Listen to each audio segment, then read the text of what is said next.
कोल्हापूर उत्तर मतदारसंघातील महायुतीचे उमेदवार राजेश क्षीरसागर यांच्या प्रचारासाठी आज शुक्रवार पेठ उत्तरेश्वर पेठ परिसरात प्रचार फेरीचं आयोजन करण्यात आलं होतं। या प्रचार फेरीत भगवे ध्वज, भगव्या टोप्या परिधान करून राजेश क्षीरसागर यांच्या विजयाच्या घोषणा देत महायुतीचे कार्यकर्ते मोठ्या संख्येने सहभागी झाले होते। छत्रपती शाहू महाराजांच्या पदस्पर्शानं पावन झालेल्या कोल्हापूरला पर्यटकांची वर्षभर मोठी गर्दी असते। त्यामुळे आपण भविष्यात जिल्ह्यात पर्यटन हब सुरू करून जिल्ह्यात उद्योग व्यवसाय वाढवण्यासाठी विशेष प्रयत्न करणार असल्याची ग्वाही महायुतीचे उमेदवार राजेश क्षीरसागर यांनी बोलताना दिली। यावेळी त्यांनी कोल्हापूर शहरात जगप्रसिद्ध अंबाबाई मंदिरासह शहरात आणि जिल्ह्यात असंख्य प्रेक्षणीय स्थळं आहेत।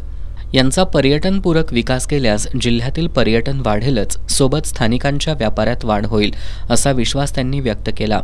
जिल्ह्यातील पर्यटन वाढीसाठी या ठिकाणी पर्यटन हब उभारण्याची नितांत गरज आहे। आगामी काळात मी यासाठी पूर्णपणे प्रयत्न करेन अशी ग्वाही राजेश क्षीरसागर यांनी यावेळी बोलताना दिली। पंचगंगा नदी घाट, रंकाळा यांच्या सौंदर्यात भर घालण्यात आपल्याला यश आलंय। उर्वरित ऐतिहासिक आणि धार्मिक स्थळांचा आगामी काळात विकास करण्यात येईल असंही त्यांनी यावेळी सांगितलं।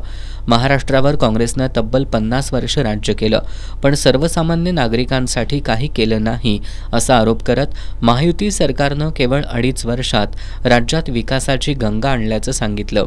त्यांनी 50 वर्षात आमच्या माता भगिनींचा कधीही विचार केला नाही।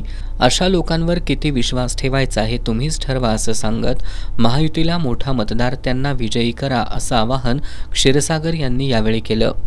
माजी नगरसेवक प्रकाश गवंडी, सुरेश सुतार, उदय जगताप, संभाजी बसुगडे, धनाजी आमते, विश्वास ऐरेकर, पिंटू शिराळे, किशोर घाटगे, दीपक काटकर, रामदास काटकर, अरुण पाटील घरपणकर, सतीश पाटील घरपणकर, महेश नलवडे, विराज चिखलीकर, सनी अतिगरे, अशोक राबाडे, राहुल केर्लेकर, शिवराज घरपणकर, रोहित माने, विनायक साळोखे, कुंदन उतारी, अरुण सावंत, धीरज पवार, रोहित पसारे, निरंजन खाडे, धनराज जाधव, संतोष घोडगिळकर, रियाज बागवान, राकेश पोवार, अनंत पाटील, सूरज धनवडे, शिवतेज सावंत, अक्षय बोडके, प्रशांत संकपाळ, जयराज ओतारी, शुभम माळवी यांच्यासह परिसरातील तरुण मंडळाचे कार्यकर्ते मोठ्या संख्येने सहभागी झाले होते।